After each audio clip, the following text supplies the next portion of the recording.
प्रिय साथियों, प्रिय मित्रों, आत्मिक आदर, आभार, अभिवादन, नमस्कार। मैं गुलेंद्र पटेल काशी हिंदू विश्वविद्यालय में बीए तृतीय वर्ष का छात्र हूं।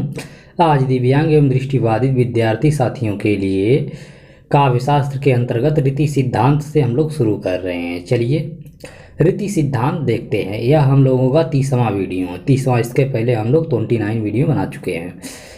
रीति सिद्धांत, रीति तत्व का काव्य, रीति तत्व काव्य का एक महत्वपूर्ण अंग है। रीति तत्व काव्य का एक महत्वपूर्ण अंग है। जिस प्रकार ईश्वर की निर्माण शक्ति से निर्मित लावण्यवती नारी अनिर्वचनीय सौंदर्य को प्राप्त कर सहृदय मानव के विलास एवं आकर्षण की वस्तु होती है, उसी प्रकार लोकोत्तर काव्य निर्माण कुशल कवि द्वारा निर्मित कविता सहृदय के हृदय में रस निष्पत्ति कर उसे आनंद के सागर में निमग्न कर देती है। यह आनंद कवि की रीति या शैली पर विशेष निर्भर रहता है, क्योंकि कविता कामनी का यह भव्य भवन रीति पर खड़ा होता है। आचार्य वामन ने रीति संप्रदाय की प्रतिष्ठा की है। उनके अनुसार पदों की विशिष्ट रचना ही रीति है। वे कहते हैं विशिष्ट पद रचना रीति है। वामन रीति को काव्य की आत्मा मानते हैं। वे कहते हैं रीतिरात्मा काव्य रूप, साथ ही काव्य का समस्त सौंदर्य रीति पर ही आश्रित मानते हैं। रीति का स्वरूप, रीति का स्वरूप। रीति शब्द ऋण मतलब गतौ धातु से निष्पन्न हुआ है। भोज ने अपने ग्रंथ सरस्वती कंठाभरण, राजा भोज की बात हो रहा है यहाँ पर, भोज ने अपने ग्रंथ सरस्वती कंठाभरण में इसे इस प्रकार स्पष्ट किया है। ऋण गताविति धातोः व्युत्पत्त्याः रीतिरुच्यते।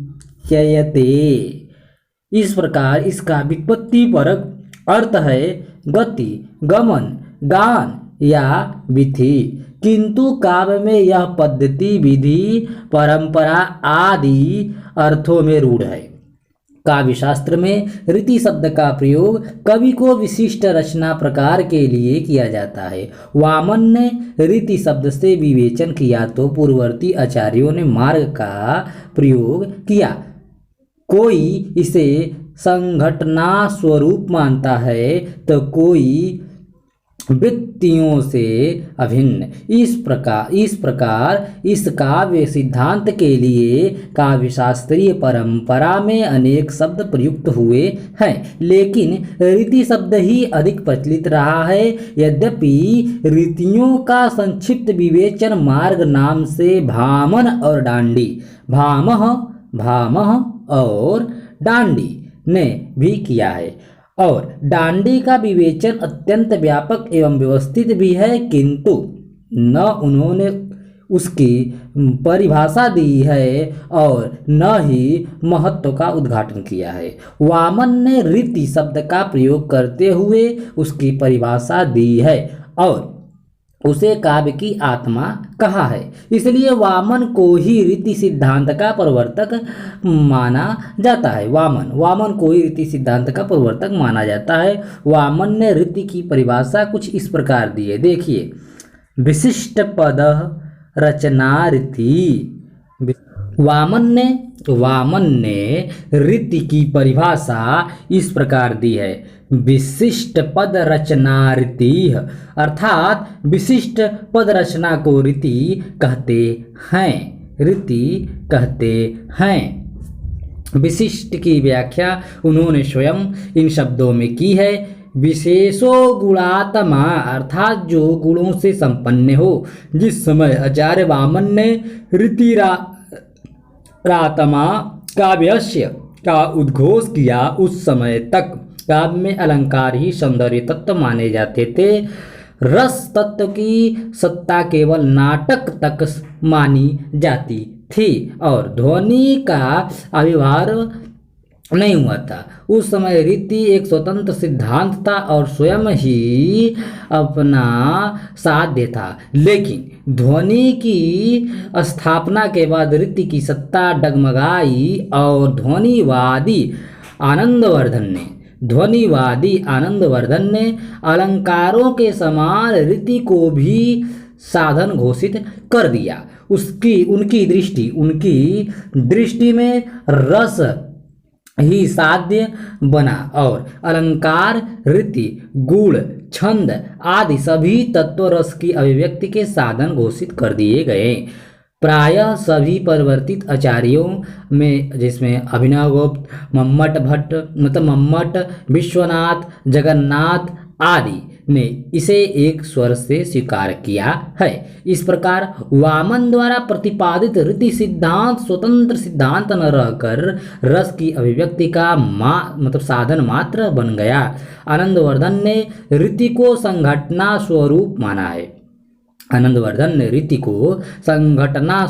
माना है। संघटना अर्थात सम्यक पद रचना। यह संघटना 3 प्रकार की हो सकती है, जिसमें समासों से रहित, मध्यम समासों से युक्त और दीर्घ समासों से युक्त। ठीक, रीति के स्वरूप के विषय में उन्होंने यह भी कहा है कि यह संघटना गुणों का अवलंबन करके रहती है और रसों को अभिव्यक्त करती है। इस प्रकार आनंदवर्धन की दृष्टि में रीति का आधार समास और केवल समासों की मात्रा के आधार पर उसका वर्गीकरण किया जा सकता है।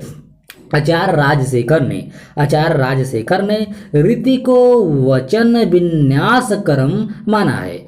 वचन विन्यास क्रमो रीति, अर्थात वचन विन्यास का क्रम ही रीति है। यह परिभाषा वामन से बहुत भिन्न नहीं है, केवल शाब्दिक अंतर है। राजशेखर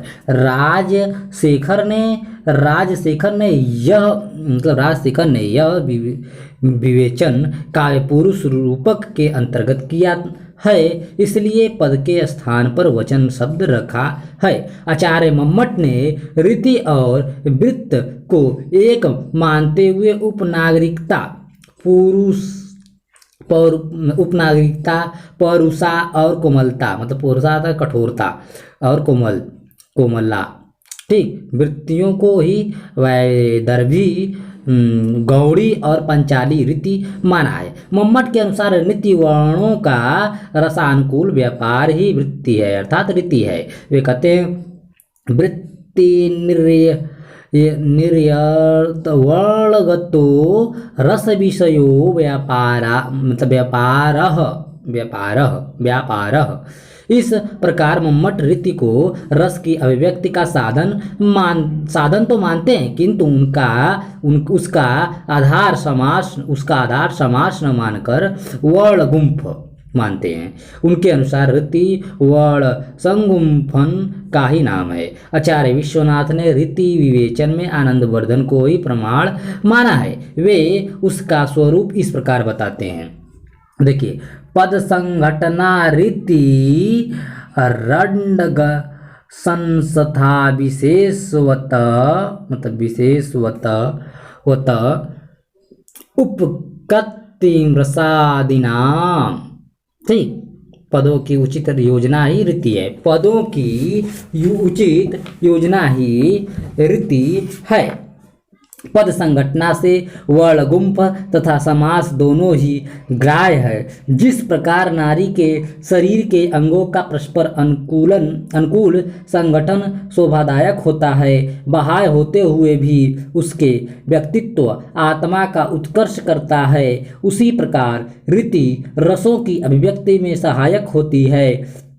काव्यशास्त्र के प्रथम आचार्य भामह ने अनागतः और दंडी ने मार्ग नाम से रीति विवेचन किया है। इन दोनों ही आचार्यों ने रीति के 2 भेद किए हैं, वैदर्भ और गौड़ी। पदों की कोमलता, एक रूपता, संश्लिष्टता, अर्थ की सुबोधता एवं परिपूर्णता, भावों की उदात्तता एवं मधुरता, संगीतात्मकता तथा सादृश्य मूलक सादृश्य मूलक अलंकारों की योजना वैदर्भ मार्ग की तथा उद्धत एवं समास बहुल पद योजना, अनुप्रास प्रयोग एवं आडंबरपूर्ण शब्दों की अधिकता तथा अतिशयोक्तिपूर्ण शैली गौड़ीय मार्ग की विशेषताएं उन्होंने मानी है। ठीक, उसके उपरांत रीति विकास में वामन का नाम उल्लेख है। रीति शब्दों के प्रयोग का श्रेय वामन को ही है। उन्होंने 2 के स्थान पर 3 रीतियां स्वीकार की है, वैदर्भी, गौड़ी और पांचाली। पांचाली, ठीक, ये तीसरा है। दोषों की मात्रा से रहित तथा समस्त गुणों से युक्त, बीड़ा के स्वर के समान मधुर लगने वाली वैदर्भी, अत्यंत समास युक्त, उत्कृष्ट मतलब उत्कृष्ट कह सकते, उत्कृष्ट पदों से युक्त, ओज और कांति गुणों से समन्वित गौड़ी तथा वामन का गाढ़ बंध से रहित एवं शिथिल पदावली, माधुर्य एवं सौकुमार्य से युक्त रचना को पांचाली कहते हैं। वामन का मत है कि इन तीनों रीतियों के अंदर संपूर्ण काव्य उसी प्रकार समाविष्ट हो जाता है जैसे रेखाओं में चित्र। रीति विकास में रुद्रट का नाम अत्यंत महत्वपूर्ण है। रीति विकास में रुद्रट का नाम अत्यंत महत्वपूर्ण है। उन्होंने वामन की 3 रीतियों में लाटिया नाम चतुर्थ भेद जोड़ा और उन्हें समास के आधार पर 2 पदों में विभाजित किया है, समासवती और असमासवती। असमासवती से तात्पर्य वैदर्भी से है और समासवती के 3 भेद किए गए हैं, पांचाली, लाटिया और गौड़िया। ठीक, इस प्रकार उनके द्वारा विवेचित रीतियों का स्वरूप इस प्रकार है। क, वैदर्भी पूर्णतः समास रहित। ख, पांचाली अर्थात अल्प समास युक्त। ग, गौड़िया दीर्घ समास युक्त। राजशेखर ने काव्य मीमांसा में वामन की 3 रीतियों को ही मान्यता प्रदान की है। राजशेखर काव्य मीमांसा में वामन की 3 रीतियों को ही मान्यता प्रदान की है, किंतु इसे प्रकारांतर से व्यक्त किया है। काव्य मीमांसा के 3य अध्याय में काव्य पुरुष की उत्पत्ति और साहित्य विधावधु के साथ वत्सगुल्म नगर में उसका विवाह दिखाया गया है। कुंतक ने प्रादेशिकता के आधार पर रीतियों के नामकरण का खंडन करते हुए उनका संबंध कवि स्वभाव से माना है। कवियों का संबंध अनेक प्रकार का हो सकता है और उनके सूक्ष्म भेदों का विवेचन एक दुष्कर कार्य है। तथापि स्वभाव को 3 रूपों में विभाजित किया गया है, जिनके आधार पर 3 मार्ग माने गए हैं। ये मार्ग है सुकुमार, विचित्र और मध्यम। सुकुमार में कोमल असमस्त पदों का प्रयोग होता है तथा माधुर्य, प्रसाद, लावण्य और अभिजात्य है। इन चारों में असाधारण गुणों का समावेश रहता है। विचित्र मार्ग में अलंकार वैचित्र्य का समावेश होने से अप्रस्तुत पक्ष की प्रबलता रहती है। मध्यम मार्ग में दोनों मार्गों की विशेषताएं एवं विचित्रताएं होने से कृत्रिम और सहज दोनों प्रकार की शोभाएं प्राप्त होती हैं। इस संक्षिप्त विवेचन से स्पष्ट है कि कुंतक ने काव्य के सहज और आहार्य सौंदर्य को विभाजन का आधार बनाया है, जो पूर्ववर्ती तथा परवर्ती आचार्यों के आधार पर किंचित भिन्न है। राजा भोज ने सरस्वती कंठाभरण में रीति का विस्तार से विवेचन किया है। उन्होंने गुण और समास दोनों की रीति का आधार स्वीकारते हुए 6 रीतियां मानी है: वैदर्भी, पांचाली, गौड़िया, लाटिया अवंतिका और समाज मागधी मागधी। ठीक, इसमें प्रथम 3 का विवेचन वामन ही कर चुके थे और चतुर्थ का रुद्रट। ठीक, चतुर्थ मतलब लाटिया का रुद्रट। भोज के अनुसार लाटिया समस्त रीतियों के सम्मिश्रण से बनती है तथा पूर्व रीतियों में किसी एक का निर्वहन न होने पर मागधी नामक खंड रीति होती है। पांचाली और वैदर्भी की अंत सलवर्तनी आवंतिका रीति होती है। भोज के उक्त विवेचन से स्पष्ट है कि उनके विवेचन में विस्तार प्रियता है, वैज्ञानिकता नहीं। भोज के उपरांत भारतीय काव्यशास्त्र में रस ध्वनिवादियों की परंपरा आती है। इन सभी आचार्यों ने ध्वनिकार आनंदवर्धन को ही प्रमाण माना है। आनंदवर्धन ने समाज को रीति का आधार मानते हुए संघटना अर्थात रीति के समासा, मध्य समासा तथा दीर्घ समासा 3 भेद किए हैं। परवर्ती आचार्यों ने समास के स्थान पर वर्णगुंफ को महत्व दिया है। 3 रीतियों का औचित्य आचार्य वामन द्वारा विवेचित तथा ध्वनिकार आनंदवर्धन द्वारा स्वीकृत वैदर्भी, गौड़िया मतलब गौड़ी तथा पांचाली 3 रीतियां मानना ही युक्ति संगत है। रीति का आधार चाहे समास माने या वर्णगुंफ, इसके 3 ही भेद माने जा सकते हैं। यूं तो भोज ने 6 रीतियों का विवेचन किया है और शारदा तनय ने 105 रीतियों का उल्लेख कर डाला है, किंतु अधिक भेदापभेद करने से अनावश्यक विस्तार बढ़ता है और साथ ही विवाद भी। समास के आधार पर 3 ही रूप निश्चित होते हैं। समासों का अधिक प्रयोग, इन्हें ही आनंदवर्धन ने क्रमशः असमासा, मध्यम समासा और दीर्घ समासा नाम दिया है। ठीक, मध्यम समासा और दीर्घ समासा नाम दिया है। वर्णों के भी दो स्पष्ट रूप है, कोमल वर्ण और पौरुष वर्ण अर्थात कठोर वर्ण। इसके अतिरिक्त कुछ ऐसे भी वर्ण हैं जो न कोमल है न पारुष अर्थात कठोर। अतः वर्णों के आधार पर भी रीति के 3 भेद ठहरते हैं। अतः स्पष्ट है कि रीति के 3 भेद मानना ही अधिक युक्ति संगत है। इस व्यवहारिक दृष्टि से आचार्य मम्मट ने वामन के 10 गुणों के स्थान पर केवल माधुर्य, प्रसाद, ओज 3 गुणों को ही मान्यता दी है और उनके आधार पर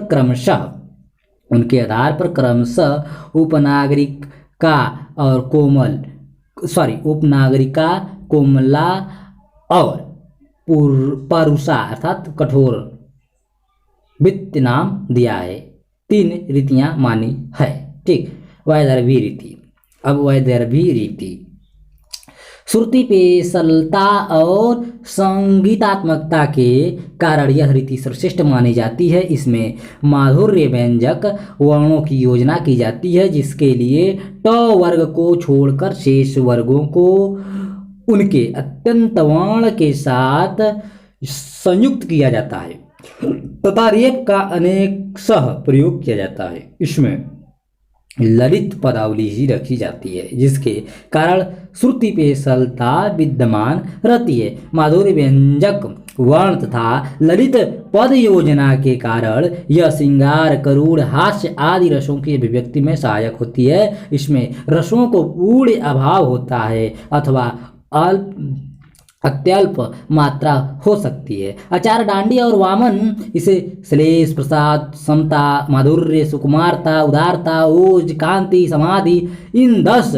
गुणों से संपन्न मानते हैं, तो मम्मट इसके मूल में माधुर्य गुण को ही प्रमुख मानते हैं। वामन इसे वीणा के स्वर के समान मधुर लगने वाली बताया है। वैदर्भी रीति का एक उदाहरण प्रस्तुत है, देखिए। रस सिंगार मजनु किए कंजनु भंजनु दैन अंजनु रंजनु नुहु बिना खंजनु गंजनु नयन।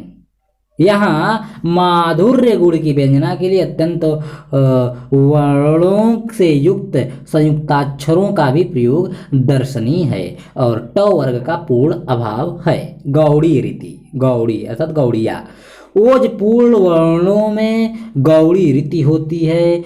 इसमें वर्गों के प्रथम एवं द्वितीय तृतीय चातुर्य वर्णों के संयुक्त रूप द्वित्व प्रयोग ट वर्ग स आदि मतलब तालव्य स और मूर्धा स आदि के प्रयोगों का बाहुल्य रहता है। इसमें परियोजना दीर्घ समासों से युक्त रहती है। वीर और रौद्र रस की तो यह जीवनी शक्ति है। लंबे लंबे समास वातावरण को प्रकंपित करते प्रतीत होते हैं। इसमें माधुर्य एवं सौकुमार्य गुणों का नितांत अभाव रहता है, इसलिए इसे पौरुषा वृत्ति भी कहा जाता है। गौड़ी रीति का एक उदाहरण प्रस्तुत है। देखिए गौड़ी रीति का एक उदाहरण।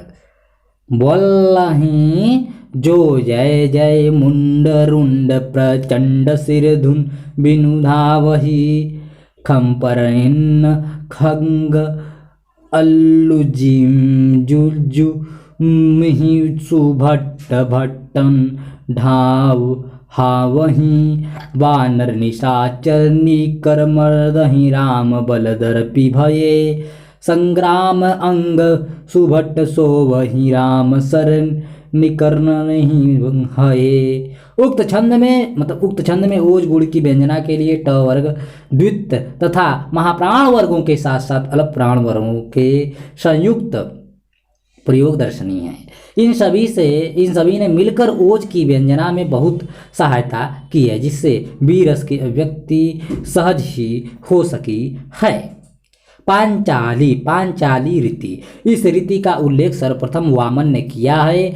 उन्होंने इसको माधुर्य और सौकुमार्य से युक्त माना है तथा गाढ़ बंद से रहित और शिथिल पदावली बताया है। रुद्रट आदि परिवर्तित आचार्यों ने इसमें लघु समासों का अस्तित्व स्वीकार किया है। वस्तुतः यह वैदर्भी और गौड़ी के मध्य की रीति है, जिसमें वर्ण गुंफ न माधुर्य वर्ण व्यंजन होता है और न ओज प्रकाश। इसमें न समासों का नितांत अभाव होता है और न दीर्घ समासों की पद योजना यथासंभव कोमलता लिए रहती है। इसलिए मम्मट आदि आचार्यों ने इसे कोमला वृत्ति भी कहा है। इसका प्रमुख गुण प्रसाद माना गया है। पांचाली रीति एक उदाहरण दर्शनीय है। पांचाली रीति फागु के भीरे अभिरनते गही गोविंद लय कर गई भीतर गौरी नाई करी मन की पदमा कर ऊपर नाई अबीर की झोरी छिनी पीताम्बर कम्बर ते सुविधा दुई दई मिड़ी को कपोलन रोरी नैन नचाई कहाँ मुस्काई लला फिर आयो खेलन होरी। पद्माकर के उक्त महाकवि पद्माकर के उक्त दोनों छंदों में सुकुमारता तथा माधुर्य गुण दर्शनीय है। छंद को पढ़ते जाइए और अर्थ स्पष्ट होता जाता है, ठीक हो जाएगा। वैदर्भी की सर्वोक्त स्पष्टता। वैदर्भी रीति के महत्व के विषय में आचार्यों की दो प्रकार की धारणाएं हैं। प्रथम वर्ग में दंडी वामन राजशेखर का नाम आता है, जिन्होंने वैदर्भी को सर्वोत्कृष्ट ही नहीं सिद्ध किया, प्रत्युत गौड़ी आदि को तुच्छ भी माना है। द्वितीय वर्ग में भामह कुंतक मतों के में सभी का समान महत्व है। आचार्य डांडी ने श्लेष समता आदि 10 गुणों को वैदर्भ मार्ग का प्राण माना है। वैदर्भ मार्ग का प्राण माना है। इन गुणों से संपन्न होने के कारण ही वैदर्भ काव्य सत्काव्य से अभिन्न है। गौड़ी मार्ग में प्रायः इनका विपर्य होता है, यही कारण है कि वह हीन काव्य माना गया है। दंडी ने वैदर्भी मार्ग को श्रेष्ठ मानते हुए भी गौड़ीय तो तिरस्कृत नहीं माना है था, किंतु वामन ने स्पष्ट शब्दों में वैदर्भी को ग्राह्य माना है।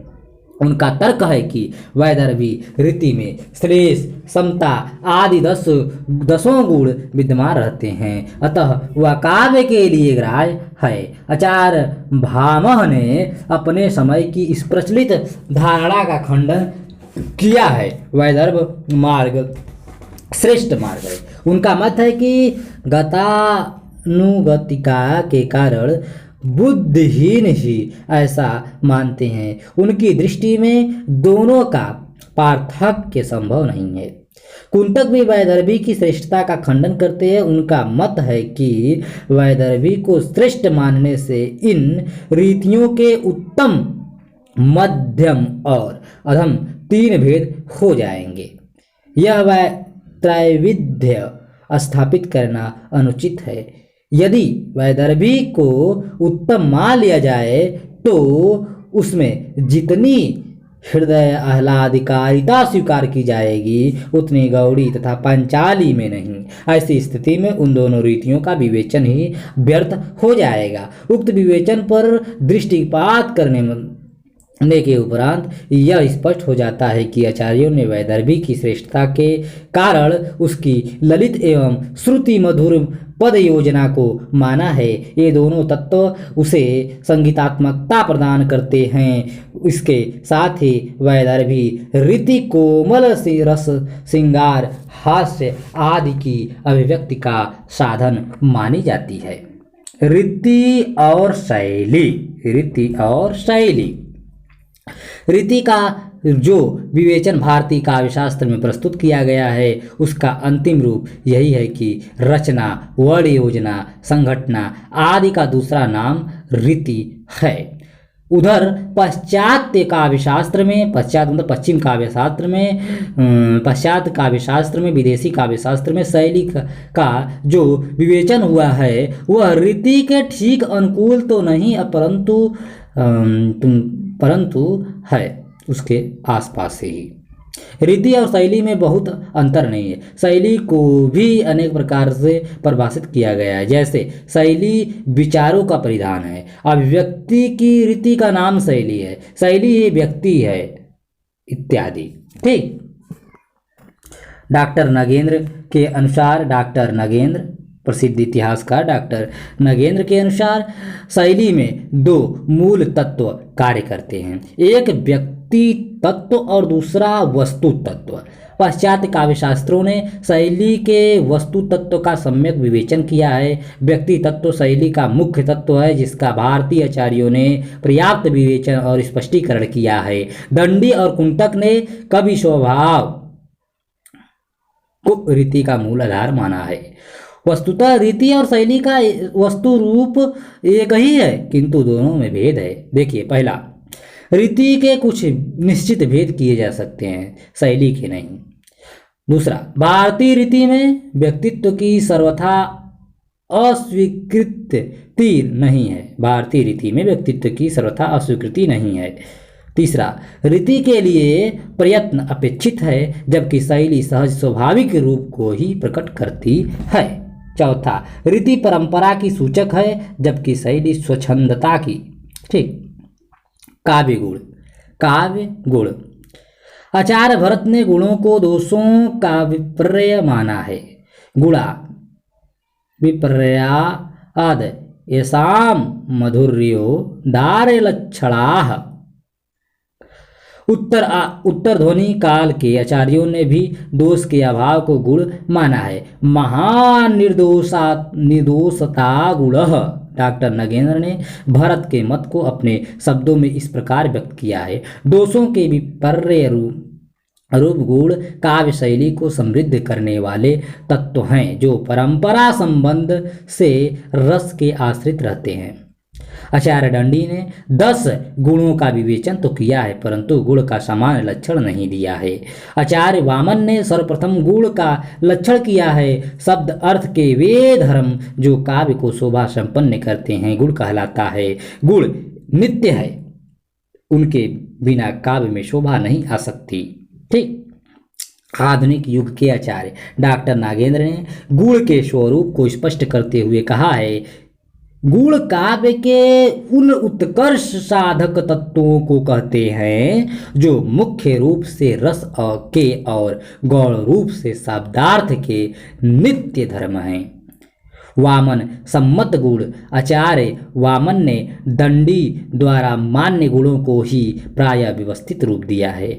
दंडी ने गौड़ी मार्ग के लिए गुण विपर्य की बात कही थी, जिसे वामन ने व्यर्थ का पक्षधरता मानकर निषेध किया है। वामन ने दंडी द्वारा प्रस्तुत गुणों के सामान्य लक्ष्य का भी परिष्कार किया है। वामन ने रीतियों के विभाजन तत्व के रूप में ही गुणों को विशिष्ट नहीं माना, अपितु इस रूप को भी विशिष्ट माना है कि वे काव्य के नित्य शोभादायक धर्म हैं। वे उपमा आदि अलंकारों की भांति काव्य के अनित्य धर्म नहीं है। वामन ने श्लेष 10 गुणों को शब्दगत और अर्थगत भेद से 2 रूपों में स्वीकार किया है। जैसे भरत ने एकाध गुण के शब्दगत और अर्थगत लक्षण कर दिए थे, वैसे ही उनसे प्रेरणा लेकर वामन ने गुणों की संख्या 20 कर दी, जो पहले शब्दगत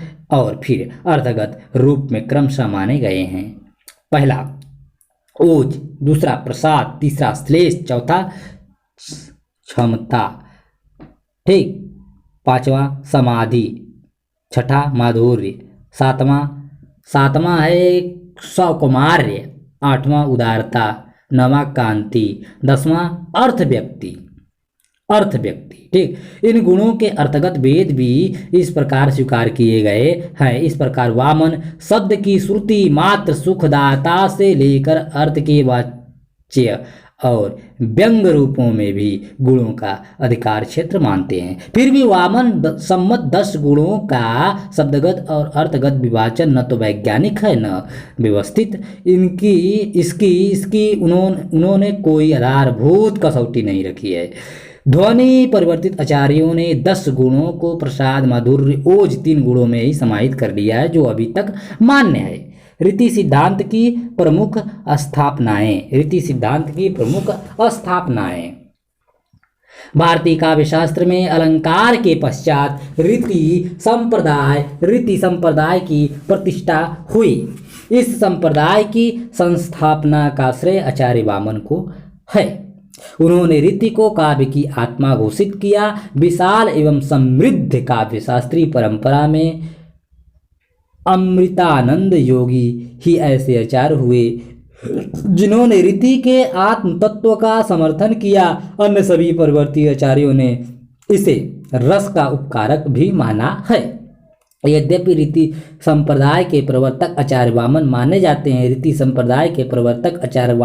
जाते हैं, किंतु रीति विवेचन की परंपरा इनसे पूर्ववर्तित है, इसमें संदेह नहीं। रीति विवेचन के संदर्भ में भारत की प्रवृत्तियां महत्वपूर्ण मानी जाती हैं। भरत ने 4 प्रचलित प्रवृत्तियों का उल्लेख किया है: अवंती, दक्षिणात्या, और मागधी और पांचाली।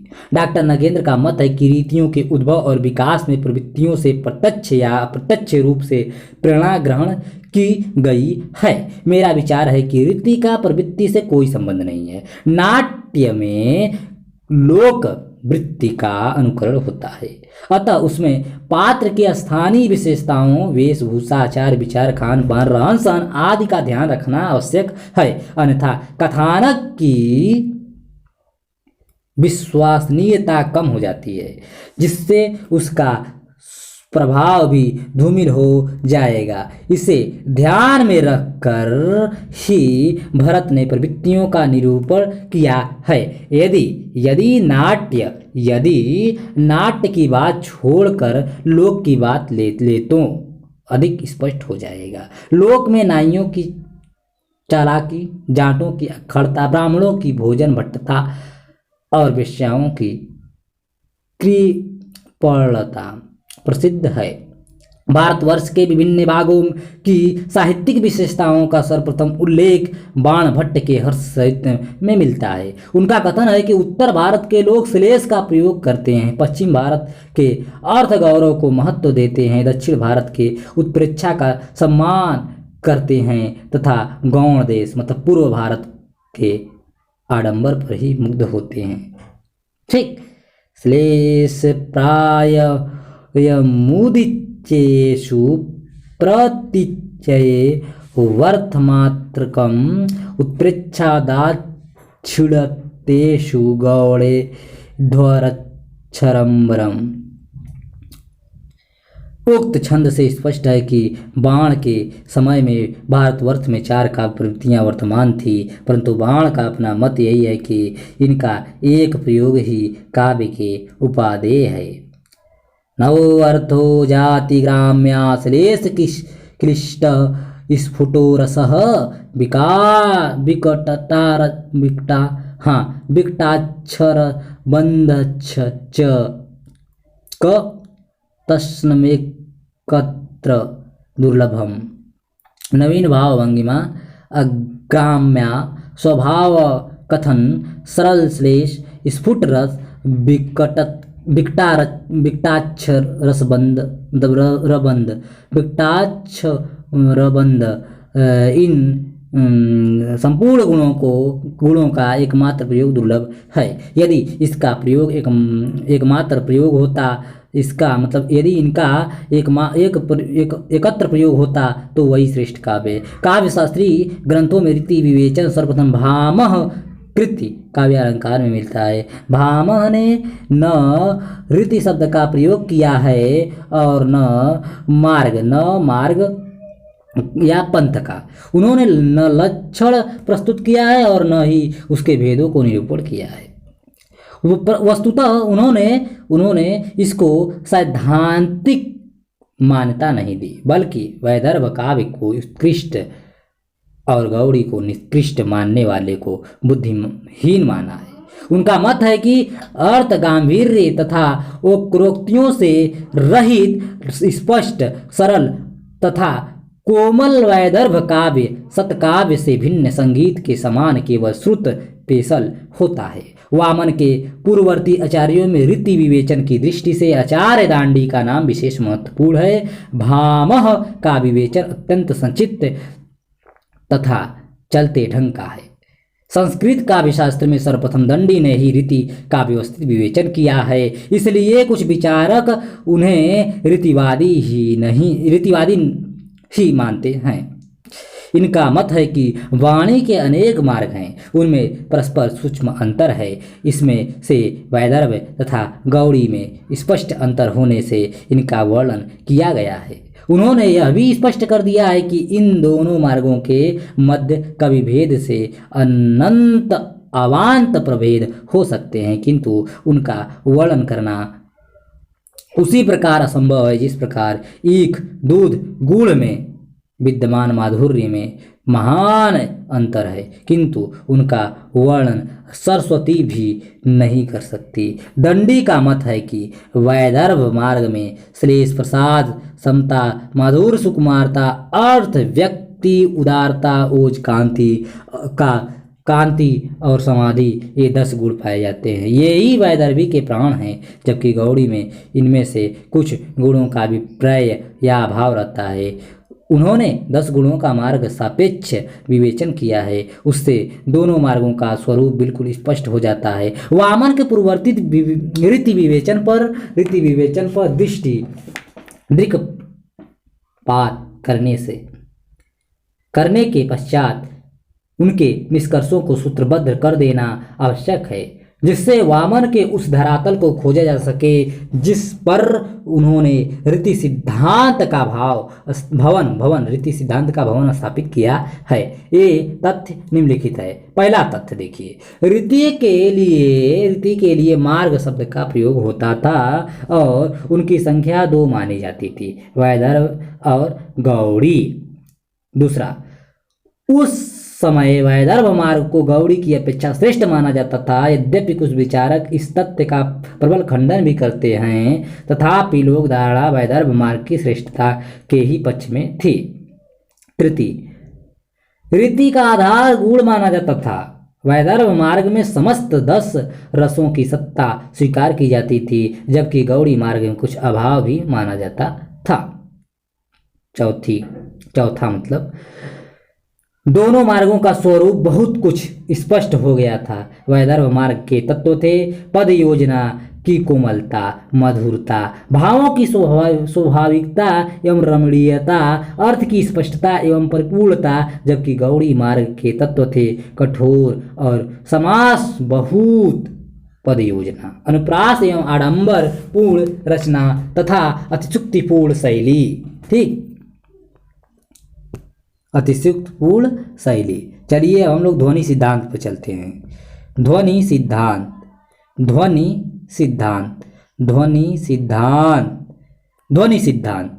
भारतीय काव्य शास्त्र के विभिन्न सिद्धांतों में सबसे प्रबल एवं महत्वपूर्ण सिद्धांत ध्वनि सिद्धांत है। यद्यपि इसका विरोध भी सबसे अधिक हुआ है, किंतु इसके अनुयायियों की समर्थ व्याख्या तथा विरोधियों के तर्कों के खंडन से यह अग्नि में पड़े हुए स्वर्ण के समान विशुद्ध एवं दीप्तमान होता गया।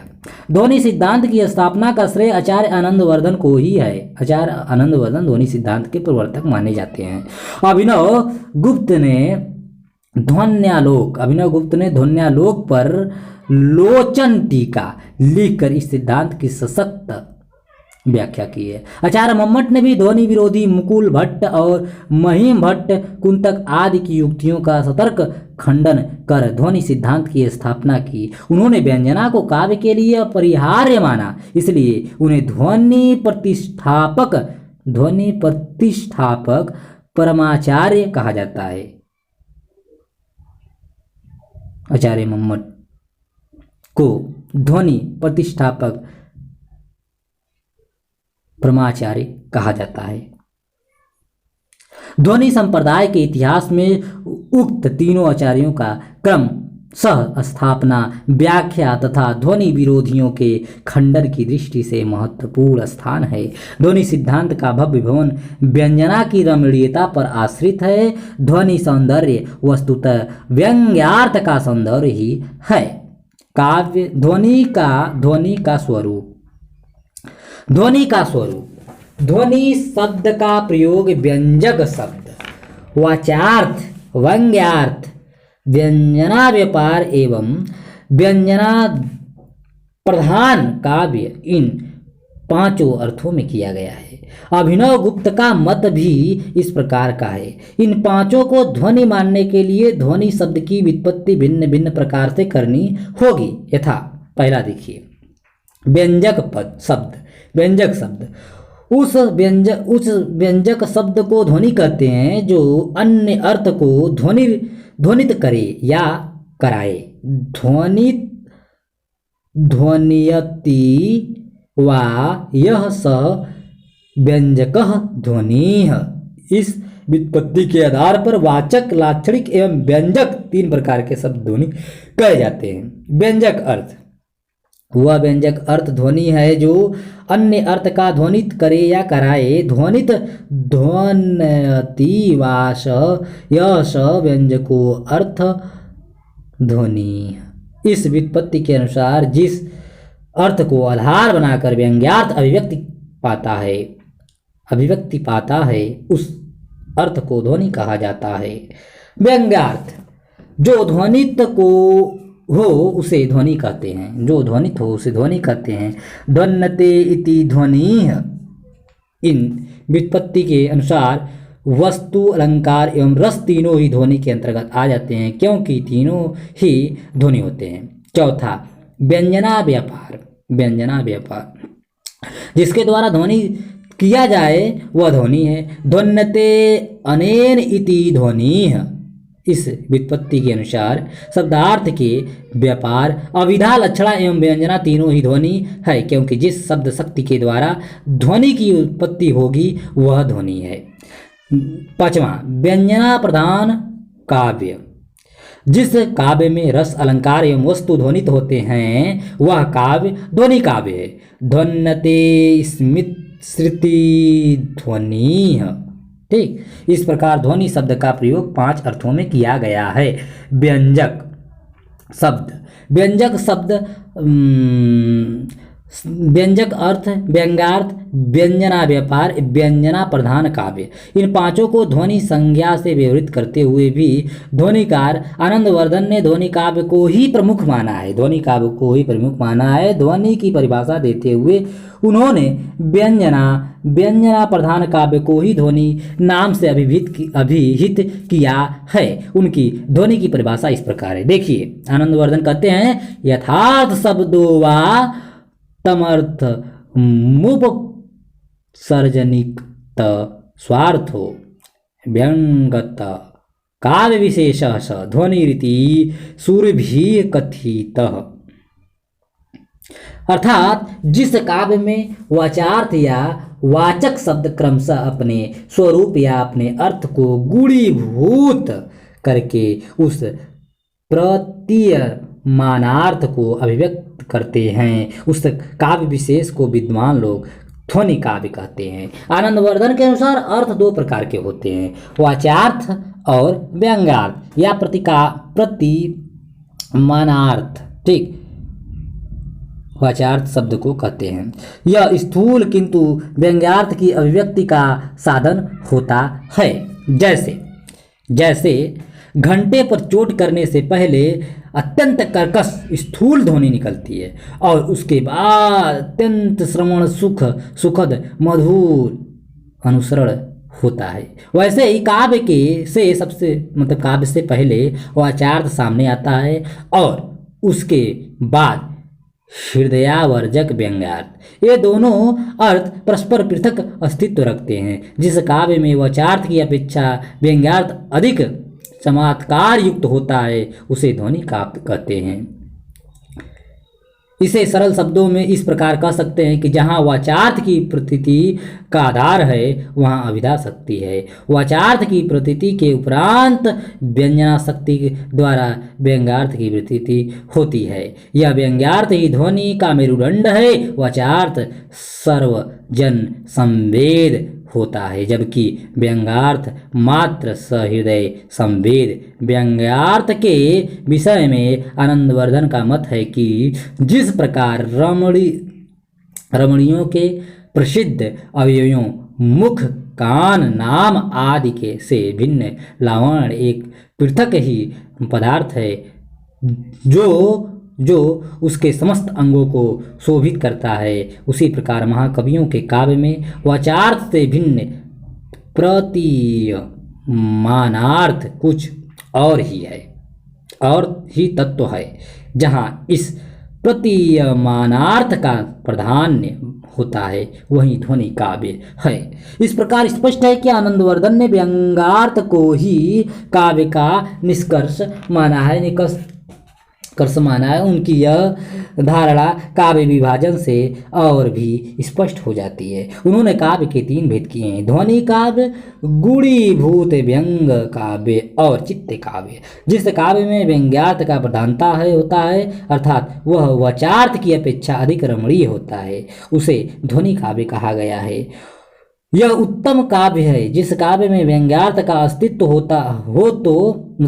अस्तित्व तो हो लेकिन उसका प्राधान्य न हो, अर्थात वह वाचार्थ की अपेक्षा अधिक रमणीय एवं आह्लादक न हो, उसे गूढ़ीभूत व्यंग कहा गया है। यह मध्यम स्तर का होता है जिस काव्य में व्यंग्यार्थ का अस्तित्व ही विद्यमान न हो, कभी मात्र शब्द रचना चमत्कार या अर्थ चमत्कार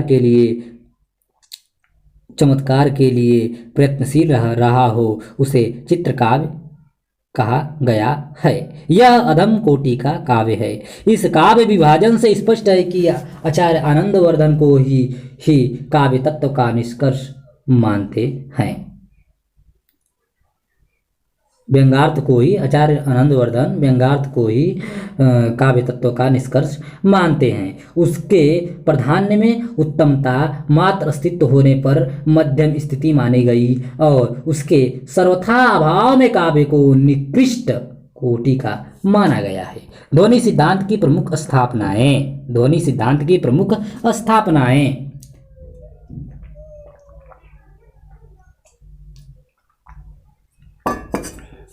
ध्वन्यालोक। ध्वनि का आधारभूत ग्रंथ। ध्वन्यालोक ध्वनि का आधारभूत ग्रंथ है। इस ग्रंथ की प्रथम कारिका में ध्वन्यालोक अर्थात आनंदवर्धन की कृति है। इस ग्रंथ की प्रथम कारिका में ही आनंदवर्धन ने ध्वनि विरोधियों का उल्लेख करते हुए कहा है कि काव्य के आधारभूत जिस तत्व को विद्वान लोग ध्वनि नाम कहते आए हैं, कुछ लोग उनका अभाव मानते हैं, कुछ उसे लक्षणा गम्य कहते हैं तथा कुछ उसे सर्वथा अनिर्वचनीय स्वीकारते हैं। इस प्रथम कारिका से स्पष्ट होता है कि आनंदवर्धन से पूर्व भी ध्वनि का विवेचन हुआ है। विद्वानों का यह भी मत है कि व्याकरणों के स्फोट सिद्धांतों में ध्वनि का रूप सुरक्षित देखकर ही आनंदवर्धन ने इसे प्राचीन एवं परंपरा प्रसिद्ध माना है। जो भी हो, आनंदवर्धन ने अपने ग्रंथ की प्रथम कारिका में ही ध्वनि विरोधी मतों का सतर्क खंडन किया है। ये ध्वनि विरोधी 3 प्रकार के माने गए हैं। पहला अभाववादी, दूसरा भक्तिवादी, तीसरा अलक्षणीयतावादी। इन ध्वनि विरोधियों का संक्षिप्त परिचय इस प्रकार है। देखिए, अभाववादी वर्ग के 3 निम्न विकल्प है जो कुछ इस प्रकार है। देखिए, पहला विकल्प, शब्द और अर्थ काव्य के शरीर है। इसमें अनुप्रास आदि शब्दालंकार शब्दगत चारुत्व के हेतु प्रसिद्ध है और उपमा आदि अर्थालंकार चारुत्व के, माधुर्य आदि जो वर्ण संघटना धर्म हैं उनकी भी प्रतीति होती है। दूसरा, शब्दार्थ काव्य का शरीर है जो शब्द एवं अर्थ सहृदयों के हृदय को आह्लादित करते हैं। उन्हीं में परंपरा से काव्य तत्व हो ही नहीं सकता। तीसरा, ध्वनि नामक कोई अपूर्व तत्व संभव ही नहीं है, क्योंकि रमणीयता का अतिक्रमण न करने के कारण अन्य रमणीयता हेतुओं में उसका अंतर्भाव कर देना चाहिए, अन्यथा उन्हीं में से किसी एक का नाम ध्वनि रख दिया जाए तो उस पर बहुत कम कहना शेष रह जाएगा। ठीक।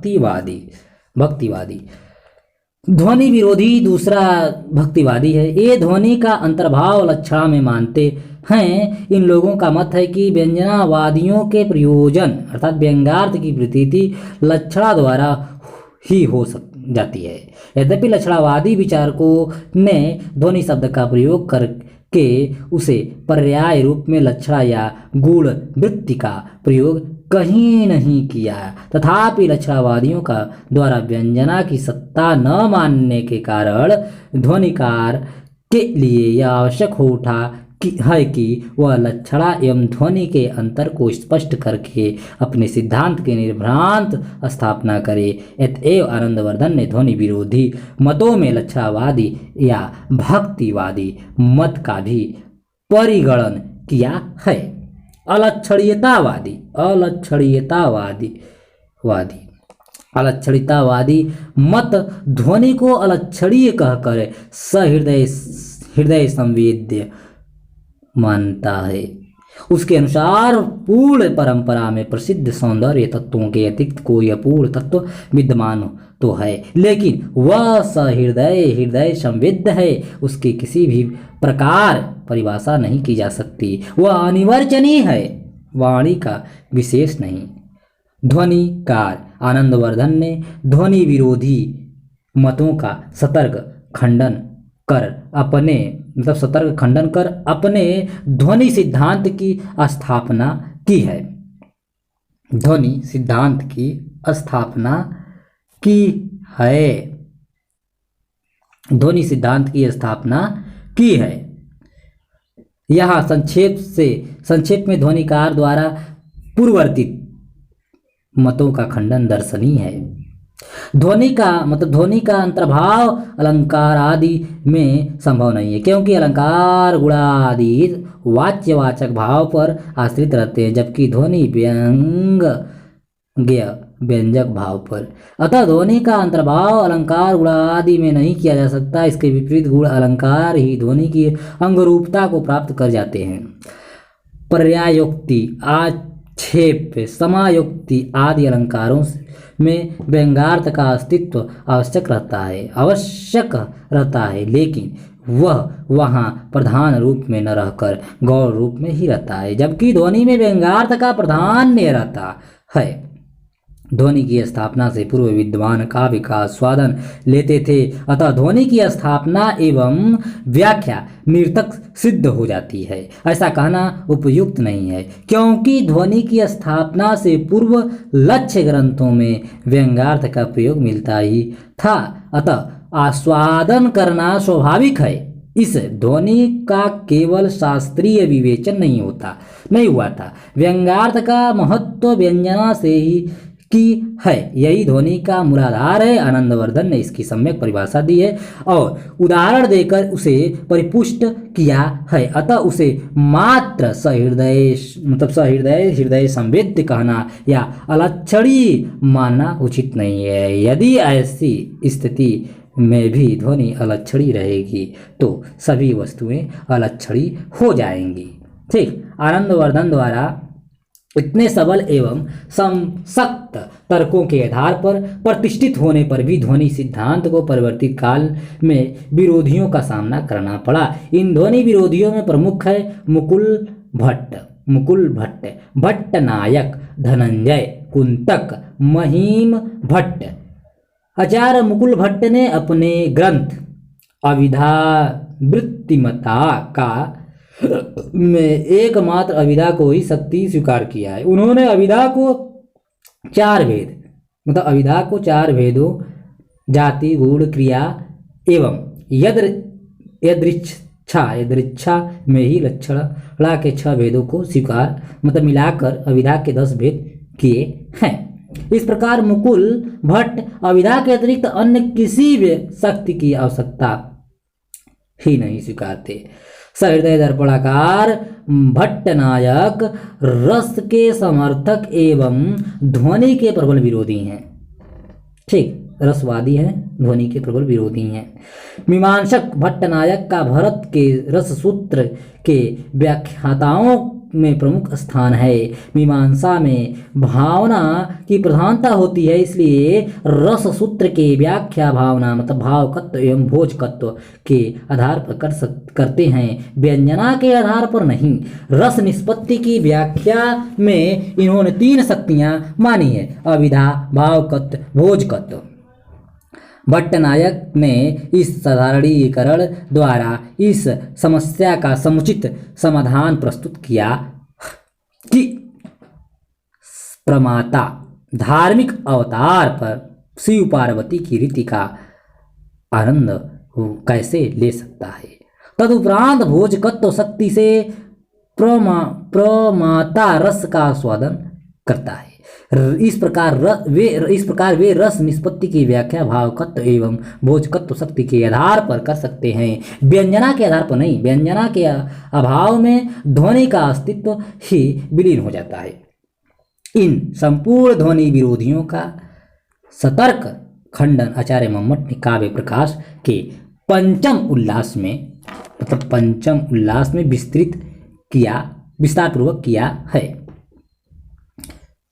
और व्यंजना की अपरिहार्यता सिद्ध की है। उनका मत है कि काव्य प्रमुख योजना है रस, कभी अविधा से वाच्य नहीं हो सकता। यदि ऐसा होता तो रस या श्रृंगार आदि से उसकी प्रीति हो जाती, जबकि नाम मात्र से रति प्रतीति नहीं होती। जहाँ विभाव आदि का चित्रण से उस चित्रण नहीं है, वहाँ भले ही रस का श्रृंगार आदि पदों का प्रयोग करे, पाठक को रसानुभूति नहीं होती। इसके विपरीत जहाँ विभाव आदि का चित्रण होता है, वहाँ उक्त पदों के अभाव में भी रसानुभूति होती है। इसका तात्पर्य यह है कि रसानुभूति विभाव आदि पर आश्रित है, रस या श्रृंगार आदि पदों पर नहीं। अतः रस प्रतीति के लिए व्यंजना का अस्तित्व मानना आवश्यक है। ध्वनि तत्व का विश्लेषण ही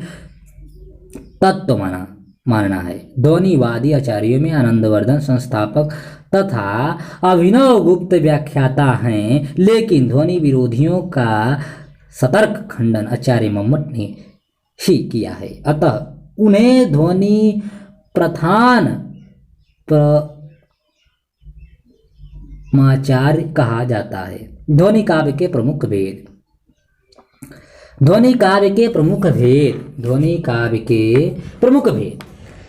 अभिव्यंग के आधार पर ध्वनि को 3 भागों में विभाजित किया गया है। कहीं व्यंग्यार्थ वस्तु मात्र होता है, कहीं अलंकार रूप और कहीं रस रूप। इसी आधार पर इन तीनों को वस्तु ध्वनि, अलंकार ध्वनि तथा रस ध्वनि कहा जाता है। इन पर संक्षेप में विचार इस प्रकार है। वस्तु ध्वनि। पहला, जहाँ व्यंग्यार्थ में किसी अलंकार की व्यंजना न हो, मात्र वस्तु या विचार ही व्यंजित हो रहा है, वहाँ वस्तु ध्वनि होती है। यथा उदाहरण देखिए, रोक रोक कर सिसक सिसक कर कहता मैं करुण कहानी, तुम सुमन नोचते सुनते करते जानी अनजानी अज जानी। ठीक, यहाँ व्यंग रूप में कोई अलंकार या रस व्यंजित नहीं हो रहा है, मात्र वस्तु ही व्यंजित हो रही है। अतः वस्तु ध्वनि यहाँ है। वस्तु ध्वनि है। अलंकार ध्वनि। अलंकार ध्वनि, जहाँ व्यंग्यार्थ में मात्र वस्तु ही नहीं बल्कि अलंकार की भी व्यंजना हो रही है, वहाँ अलंकार ध्वनि होती है। अतः ध्वनि वस्तु ध्वनि की अपेक्षा श्रेष्ठ मानी जाती है। ठीक, ध्वनि वस्तु ध्वनि की अपेक्षा श्रेष्ठ मानी जाती है। देखिए, निस में ही शशि करतुत हैं केवल भुवन प्रकाश, तेरा जस निस दिन करत त्रिभुवन धवल उजास। इस छंद में का विश्लेषण भी पीछे किया जा चुका है। यहाँ व्यंग रूप में तिरेक अलंकार व्यंजित हो रहा है, अतः अलंकार ध्वनि है। रस ध्वनि, जहाँ व्यंग्यार्थ वस्तु या अलंकार रूप न होकर रस रूप हो, वहाँ रस ध्वनि होती है। यह ध्वनि तीनों में श्रेष्ठ होती है। रस भाव आदि में इसकी स्थिति रहती है। देखिए, लखी निर्जन भौं उठी परंजक सौबाल चली सन कै ललचाय के छल चौदग दृग मिली इतपी मुख बड़ी देर लौ देखिए हुलसाय के मुख चुम्बन लेत कपोल लकय पुलकय भई नब्र मुखी सकुचा के हंसी कै पीस में तब भामिनी को अधराम त पान कियो मन भाई के। ठीक, यहाँ नववधू के संयोग श्रृंगार का चित्रण है। नायिका आश्रय है, नायक आलंबन है, रति स्थायी भाव है, एकांत स्थल तरुण एवं सुंदर नायक की मनोरम मुखाकृति उद्दीपन है। नायक के मुख कपोल आदि देखना, नम्र मुखी होना, आनंदित होना अनुभाव है। शंका औसुक कय बीड़ा आदि संचारी भाव है। उक्त विभाव अनुभव एवं संचारी भाव ही वाच्यार्थ रूप में स्थित है, जिनसे रस रूप व्यंग्यार्थ की वृद्धि हो रही है। यहाँ रस ध्वनि है। गुणीभूत व्यंग काव्य। रमणियों के कमनी कलेवर में प्रफुटित विलक्षण लावण्य के समान सहृदय हृदयों के लिए आवर्जक लिए व्यंग्यार्थ का काव्य में प्रतिपादन किया जाता है, उसका प्राधान्य होने पर ध्वनि काव्य कहा जाता है। परंतु व्यंग्यार्थ के गौण हो जाने से वचार्थ में रमणीयता का अधिक हो जाने पर काव्य गुणीभूत व्यंग कहलाता है। जिन काव्योक्तियों में व्यंग का संस्पर्श मात्र ही रहे तथा जिसमें रूपक आदि अलंकार भी हो, वे सभी गुणीभूत व्यंग के अंतर्गत आ जाते हैं। गुणीभूत व्यंग के 8 भेद कहे गए हैं। ये हैं 8 जो भेद। पहला है उसमें अगूढ़, दूसरा अपरांग, तीसरा वाची सिद्धयंग, चौथा अस्फुट, पांचवा संदिग्ध प्राधान्य, छठा तुल्यता प्राधान्य, सातवां काक्वाक्षिप्त, आठवां असुंदर। यहाँ इनके स्वरूप को समझ लेना आवश्यक हो जाता है। अगूढ़ हिंदी साहित्य में सौंदर्य विषयक यह दोहा प्रचलित है। सर्व ढके सौ है नहीं उधर रे होत कुबेश, अर्ध ढके छवि देत है कवि आखर कुछ केस। तात्पर्य है कि कवि अक्षर अर्थात कवि का प्रतिपाद्य न तो इतना निगूहित हो कि सहृदय भी कठिनता से समझ सके और न इतना सरल हो कि सर्वजन सुलभ हो, बल्कि मात्र सहृदय संवेद्य हो। ठीक। अपरांग अपरांग का अर्थ है दूसरे का अंग हो जाना, अर्थात अन्य किसी की पुष्टि करना। ठीक। जहाँ रसादि असंश्लेषकरम ध्वनियाँ किसी अन्य रसादि ध्वनि का अंग हो जाती है अथवा कोई व्यंग्यार्थ किसी अन्य का अंग हो जाता है तो उसे ध्वनि कहा जाता है, क्योंकि ध्वनि काव्य व्यंग्यार्थ का प्राधान्य होने पर भी संभव है, अन्य का अंग हो जाने पर वह स्वभावतः ही गौण हो जाता है। अतः इसे गुणीभूत व्यंग में परिणित किया जाता है। वाच्य सिद्ध यंग।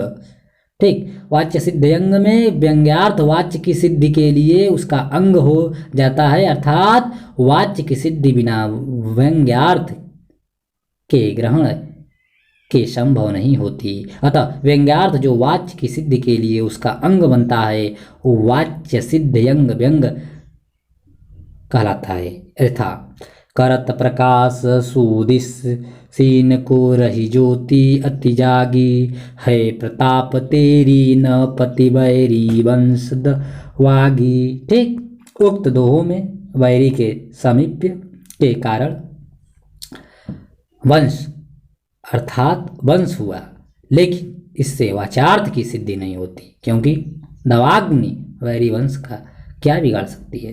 ठीक। अस्फुट जहाँ व्यंग्यार्थ इतना निगूहित हो कि सहृदयों को भी उसकी प्रतीति कठिनता से हो सके, वहाँ अस्फुट गुणीभूत व्यंग होता है। काव्य में व्यंग्यार्थ की स्थिति कामनी क्रस कवश न्याय से मानी जाती है। तुल्य प्राधान्य मतलब जहाँ वाचार्थ एवं व्यंग्यार्थ में समान चारुत्व होता है वहाँ तुल्य प्राधान्य व्यंग होता है। इसमें वाचार्थ एवं व्यंग्यार्थ दोनों एक समान ही चमत्कारजनक होते हैं। संदिग्ध प्राधान्य में वाचार्थ एवं व्यंग्यार्थ की उत्कृष्टता का सापेक्ष निर्णय नहीं हो पाता, जबकि तुल्य प्राधान्य में वे निश्चित रूप से समान चमत्कारजनक कहे जा सकते हैं। आज बचपन का कोमल गात जरा का पीला पात, 4 दिन सुखद चांदनी रात और फिर अंधकार अज्ञात। इन पंक्तियों का व्यंग्यार्थ यह है कि सभी दिन एक समान व्यतीत नहीं होते। उत्थान पतन विकास हास मतलब लाभ हानि यह तो सृष्टि का नियम है। इस व्यंग्यार्थ या वचार्थ में समान ही चमत्कार विद्यमान है। छठा संदिग्ध प्राधान्य, जहाँ वाचार्थ एवं व्यंग्यार्थ के प्राधान्य का स्पष्ट निर्णय न हो सके, यह संदेह बना रहे कि चमत्कार अधिक किस्में हैं, वहाँ संदिग्ध प्रधान नामक गुणीभूत व्यंग होता है। व्यंग्यार्थ के प्राधान्य का भाव मतलब प्राधान्य का विवादास्पद होना ही उसे गुणीभूत व्यंग बना देता है, क्योंकि ध्वनि काव्य व्यंग्यार्थ के प्राधान्य का विवादास्पद होना ही उसे गुणीभूत व्यंग बना देता है, क्योंकि ध्वनि काव्य व्यंग्यार्थ के प्राधान्य की स्थिति में ही हो सकता है। देखिए, थके नयन रघुपति छवि देखी, पल कहूँ परे हरि निमेखी, अधिक स्नेह दे भई भोरी, शरद ससेहि जनु चितवत कुशकोरी। सीता जी भगवान राम के लोकोत्तर सौंदर्य को देखकर उसी प्रकार भाव विभोर हो गई जिस प्रकार चकोरी शरदकालीन चंद्रमा को देखकर भाव विभोर हो जाती है। 7वां, काक्वाक्षिप्त, काकू से तत्पर है कंठ ध्वनि से। जहाँ व्यंग्यार्थ काकू से खींचकर ग्रहण किया जाए वहाँ काक्वाक्षिप्त व्यंग कहलाता है। इसको गुणीभूत व्यंग में इसलिए परिगणित किया जाता है क्योंकि यह सरलता एवं शीघ्रता से विविधित हो जाता है। जहाँ काकू ध्वनि मतलब काकू द्वारा विधि निषेधात्मक अर्थ की प्रतीति के उपरांत ध्वन्यर्थ निकलता है, वह देर से निकलता है तथा मात्र सहृदय संवेद्य होता है, अतः वहाँ काकुक वैशिष्ट आर्थी व्यंजना होती है, जबकि काक्वाक्षिप्त में व्यंग सरलता से निकलने के कारण सर्वजन्य संवेद्य होता है। दोनों में यही सूक्ष्म अंतर है। एक उदाहरण प्रस्तुत है 10 शीस मनुज रघुनायक, जाके हनुमान से पायक।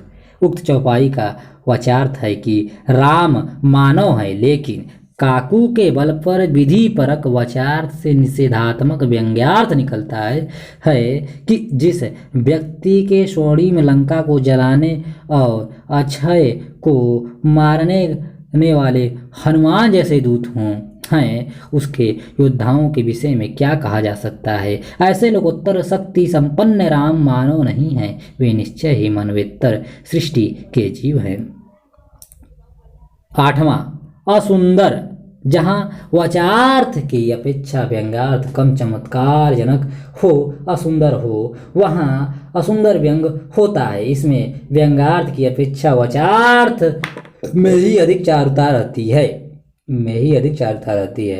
अर्थात यथा जड़े विहग जन कुंजते यह धुनि सुनि तत्काल शिथिलित तन विकसित भई गृह काजरत बाल वन वानीर कुब्जोड़ीन शकुनि कोलाहल श्रीण वंतया गृह कर्म व्याप्तया वदाह सद्यंगनी। व्यंग्यार्थ यह है कि गृहवधू ने अपने उपपति से मिलने के लिए वेत संकुज में संकेत स्थल निश्चय किया है। चित्रकाव्य, जिस काव्य में व्यंग्यार्थ का अस्तित्व नहीं होता उसको चित्रकाव्य या अधम काव्य कहते हैं। इसमें व्यंग्यार्थ का अभाव होता है, माधुर्य आदि व्यंजक तथा अलंकार युक्त शब्द एवं अर्थ की योजना रहती है। यह चित्रकाव्य भी 2 प्रकार का होता है, शब्द चित्र एवं अर्थ चित्र। जहाँ प्रधानतः शब्द चमत्कार विद्वान हो वहाँ शब्द चित्र कहलाता है। इसके अंतर्गत मुख्यतः अनुप्रास एवं की शब्द क्रीड़ा आती है। एक छंद देखिए, ने वर्षाने तेरे नेह वर्षाने देखी यह वर्षाने भर मुरली बजामे व्यंगे साजू लाल सारी लाल कर लाल सारी देखी बे की लल सारी लाल देखे सुख पावे तू ही उर्वशी नाही ती कोटि उर्वासी तजी तो सो चित लगावे सेज बनवा रही बनवार तन अभारन गोरे तन क्वारी बनवारी आज अगावे। ठीक, यहाँ कवि का संपूर्ण ध्यान यमक पर केंद्रित है। ठीक, अब चलिए हम लोग वक्रोक्ति सिद्धांत पर चलते हैं। तो प्यारे साथियों, प्यारे मित्रों, आप सभी से साहित्यिक सहृदय सविनय निवेदन करता हूँ कि उपरोक्त सिद्धांत को हम लोग अगले वीडियो में लेके आएंगे। ठीक, तो आप सभी से पुनः साहित्यिक सहृदय सविनय निवेदन करता हूँ कि यह वीडियो, यह रिकॉर्डिंग मैं दिव्यांग दृष्टिबाधित विद्यार्थी साथियों के लिए किया हूँ। कृपया आप उन्हें अवश्य शेयर कीजिए। धन्यवाद, बहुत बहुत आत्मिक धन्यवाद।